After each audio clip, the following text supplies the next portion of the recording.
Okay, so I bet you've got a ton of info from that last exercise, am I right? Listen up. We're about to drop some knowledge on you. Download the guide in the description below to follow along.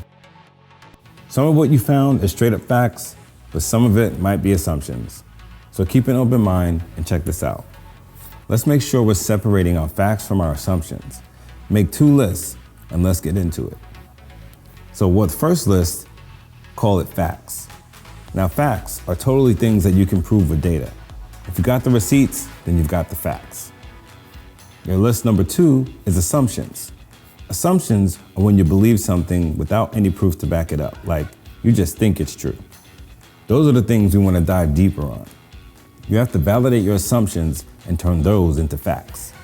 To do this, you got to do one extremely important thing: research. There's 2 main types of research you can do. So let's dive in. Type 1, primary research. Primary research is used when you're trying to gather the information firsthand by yourself or with your team. It's all about getting your own data straight from the source to gain fresh insights and a deeper understanding of the problem at hand.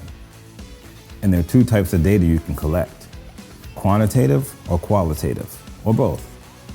Quantitative deals with the numbers and statistics, while qualitative deals with raw feedback and open input from real people. Quantitative is typically multiple choice, while qualitative is typically Q&A. But not any Q&A.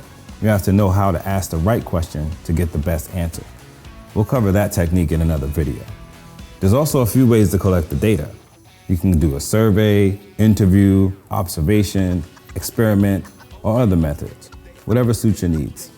It's all about what gets the best and most authentic results. So let's talk about surveys real quick. Surveys are super important tools for gathering information and feedback from people. Whether it's for market research, customer satisfaction, or just getting to know your audience better, surveys and questionnaires can be a game changer.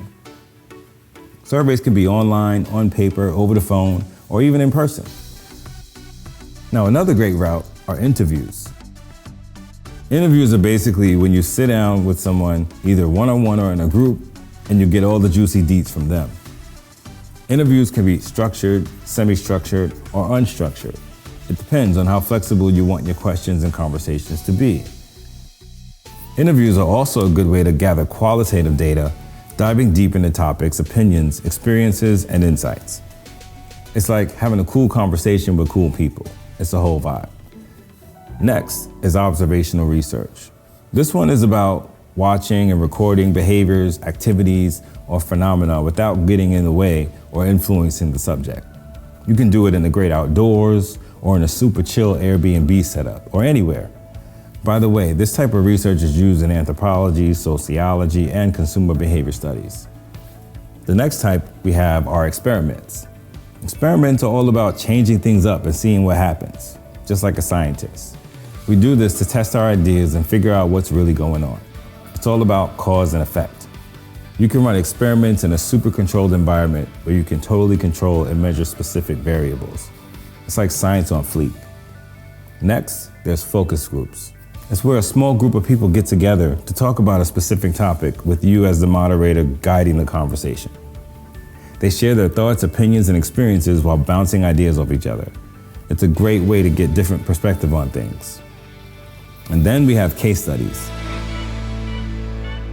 Case studies are all about diving deep into specific individuals, organizations, events, or situations to really understand what's going on. Now, I know that was a lot, but it's actually easier than it seems. Okay, let's move on to the next type of research. This style is called secondary research. With secondary research, it's all about gathering and analyzing existing data that's already been collected by others. You can check out books, journals, reports, articles, government publications, industry surveys, market research studies, and even online databases like Google. It's super cost-effective and time-efficient compared to primary research. And basically, it's tapping into the wealth of resources already at your fingertips. Use this to support your primary research and you'll be bulletproof. Plus, you can get a sense of what's already been done and see how it's working.